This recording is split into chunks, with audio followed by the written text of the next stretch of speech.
The invitation had arrived weeks earlier, heavy ivory cardstock with gold lettering that felt more like a summons than a celebration.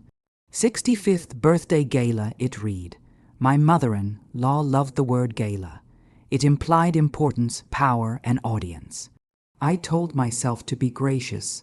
I told myself it was just another family event I had to survive.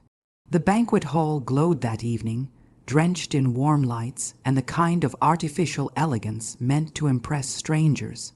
Crystal chandeliers reflected off polished marble floors. A massive cake, 3 tiers tall and shaped like a crown, sat beneath a spotlight. 65 and fabulous was written across it in looping sugar letters. The room smelled of roses and sugar and something sharper underneath, like tension waiting to snap. I adjusted my dress and walked in beside my husband.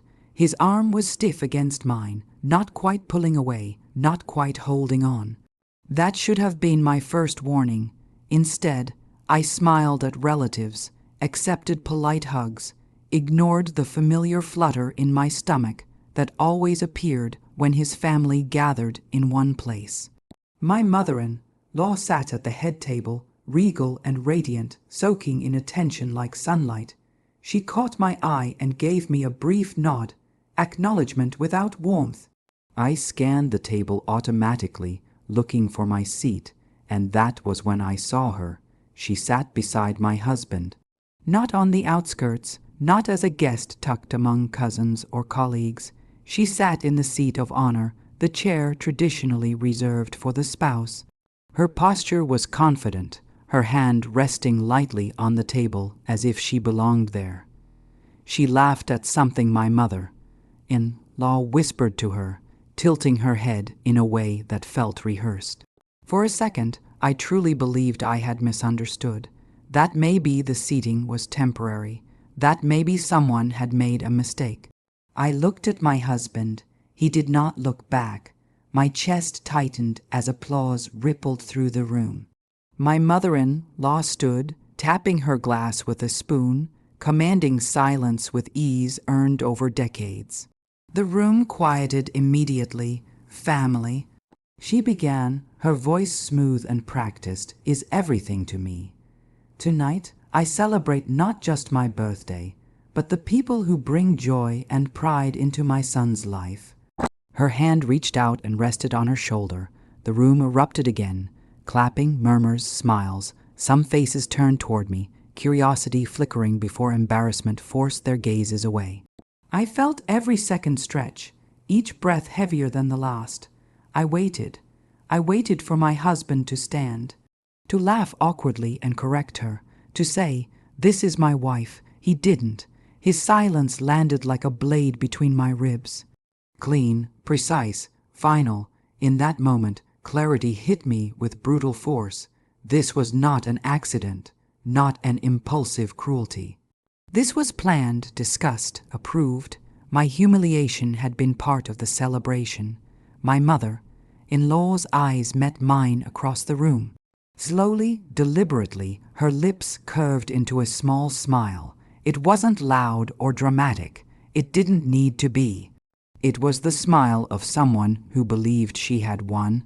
Something inside me went very still. I could have screamed. I could have cried. I could have demanded answers in front of everyone. I imagined the chaos that would follow, and I realized that chaos was exactly what they expected from me. So I did the opposite. I straightened my shoulders. I smoothed my dress. I lifted my chin and smiled back, calm enough to unsettle even myself. Then I turned around. My heels echoed softly against the marble as I walked toward the exit. Each step felt unreal, like I was floating above my own body. No one stopped me. No one called my name. The doors opened and cool night air rushed in, brushing my face like a quiet promise. Behind me, the music resumed. Laughter returned. The party went on.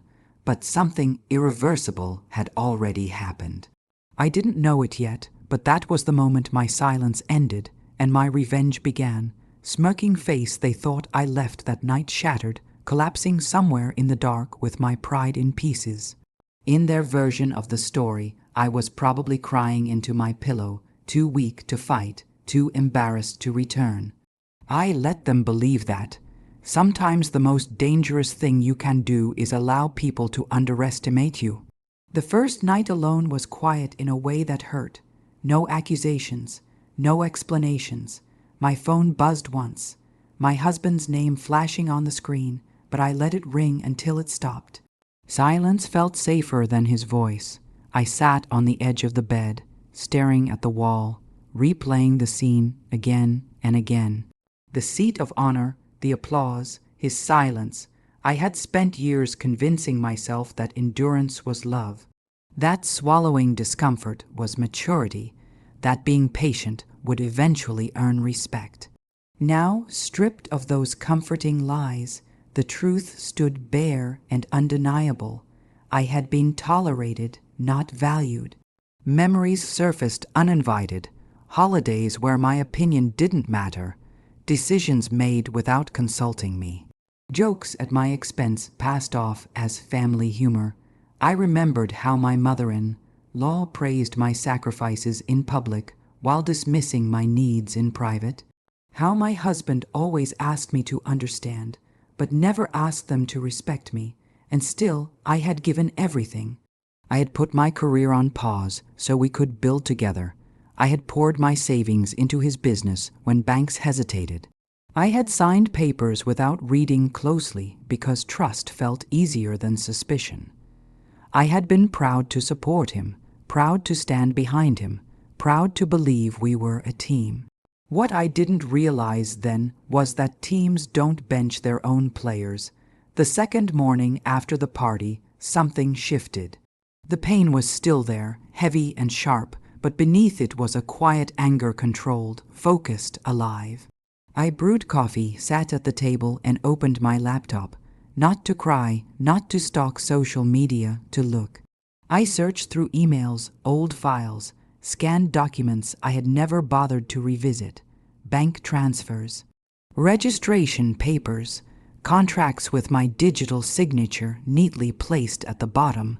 The more I looked, the more patterns emerged, threads I had once ignored now weaving into something unmistakable. By the afternoon, my hands were trembling not from fear, but from realization. I wasn't powerless. The house we lived in had been purchased using my inheritance as the primary deposit. The business my husband bragged about at family dinners had survived its first 2 years because of my money, my connections, my credit history. Even the so-called joint accounts leaned heavily on my income. I laughed then softly, bitterly. All this time, they thought I stayed because I needed them. That evening, I finally answered a call, not from my husband, but from a lawyer recommended by a friend I trusted.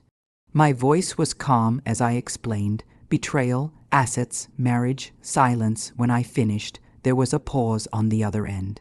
"Take a breath," she said gently. "You're in a much stronger position than you think." Those words wrapped around me like armor. Days passed. I didn't confront anyone. I didn't announce my departure. I let them enjoy their illusion of victory. I knew arrogance makes people careless, and careless people leave doors open. At night, I stood in front of the mirror and studied my reflection.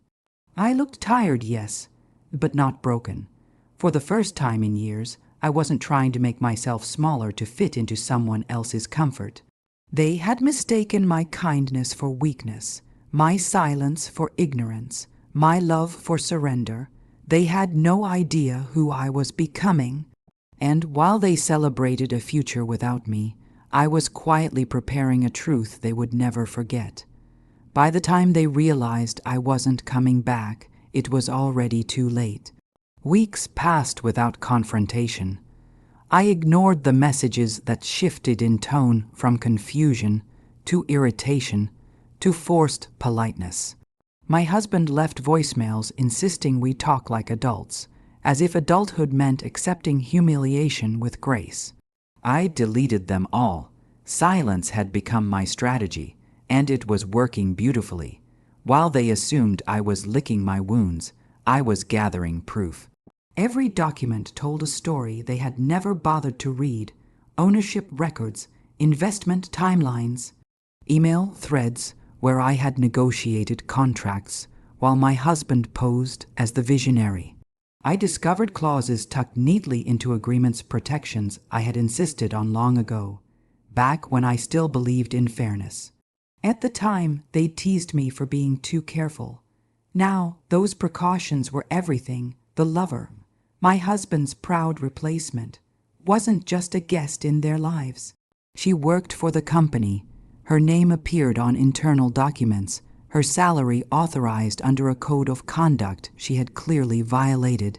My mother-in-law, who loved order and appearances, had unknowingly allowed a liability to sit in the center of her perfect family portrait. I watched from a distance as their confidence grew.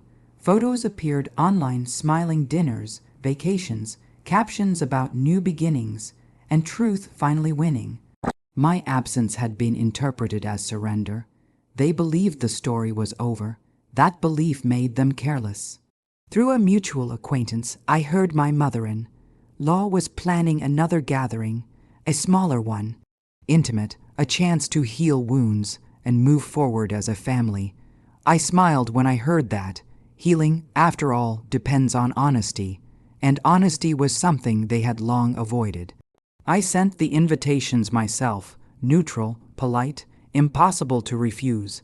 A family meeting, it read, closure matters. My husband replied within minutes. Thank you for being mature, he wrote. I imagined the relief in his voice, the assumption that this was my attempt at reconciliation. He had always mistaken calm for compliance. In the days leading up to the gathering, I prepared carefully. I dressed differently now, simpler, sharper. I slept better. The fear that once lived in my chest had been replaced by certainty.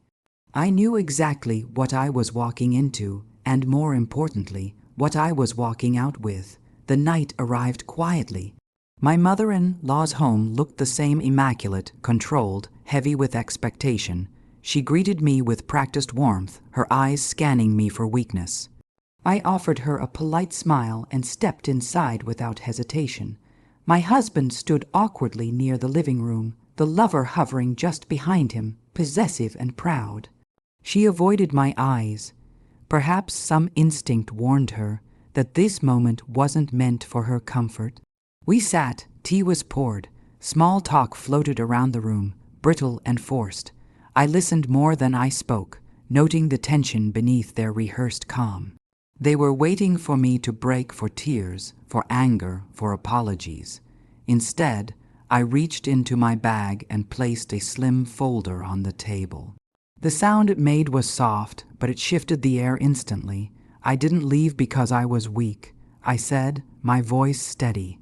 I left because I needed clarity. My husband frowned. My mother-in-law stiffened. I have it now. I didn't open the folder yet. I didn't need to. The power wasn't in the papers. It was in the certainty that radiated from me, the knowledge that I finally understood the game they had been playing. They thought the story had ended at the birthday party. They were wrong. It was only the intermission. And when the final act arrived, there would be no applause, only consequences.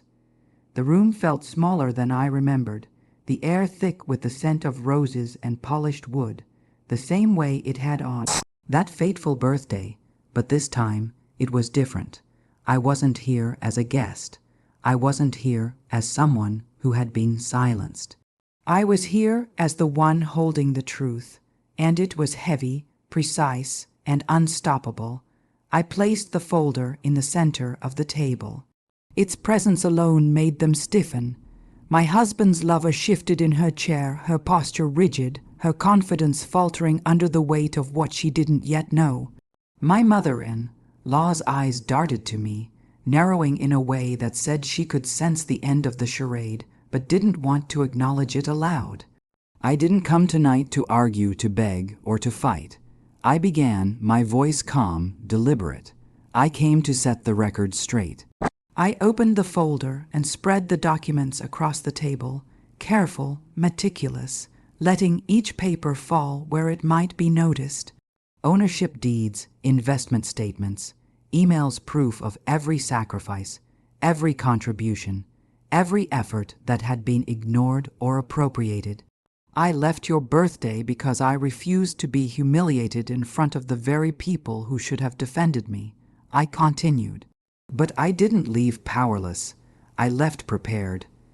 The lover swallowed nervously, eyes flicking between me and my husband, who suddenly seemed smaller, less certain. My mother, in law's hands clenched on the table, a faint tremor in her fingers betraying her composure. You all thought I was weak, I said. You thought my silence meant ignorance. You believed I was helpless. I paused, letting the weight of the room settle on them. Every eye was on me now. Every expectation they had harbored crumbled quietly under the weight of what was real. But here I am, I said, standing slowly, letting the movement punctuate my words, not begging, not apologizing, showing you exactly who I am and what I've built for myself. I handed my husband the folder. His face went pale as he read, his lips parting but no words coming. The house, the business accounts, even the financial decisions he thought were his domain, everything was accounted for, legally documented, and firmly under my control. The lover's eyes widened in horror as she realized her supposed advantage was nothing but a temporary illusion. HR records had been updated weeks ago. Any violation she had made would be reported immediately, and her access revoked. My mother-in-law opened her mouth to speak, but I raised a hand gently, cutting her off. Please, I said, save your words, they won't undo what's been done. Then I walked toward the head of the table, the seat that had been my place at that disastrous birthday. I didn't sit. I didn't need to. I paused, looking at each of them, letting my gaze linger just long enough to make them understand. The seat didn't matter. The power didn't matter. The respect they had withheld mattered, and I had claimed it on my terms. I don't need your chair, I said softly, almost to myself. I own the table. A silence fell over the room so thick it was almost tangible. The weight of years of betrayal, disregard, and arrogance pressed down on them, and there was nothing to do but acknowledge it. Without a backward glance, I turned and left the room. The sound of my heels on the polished wood echoed one last time, but this time it wasn't an escape. It was a declaration. I walked out free, my dignity intact, my power reclaimed, my revenge not loud, not cruel, but absolute. They would remember this night, not because of a dramatic confrontation, but because they had learned too late that underestimating me was their gravest mistake. And as I stepped into the cool night air, I smiled. For the first time in years, I knew the sweetest seat of honor was the one you claimed for yourself. Smirking sparkles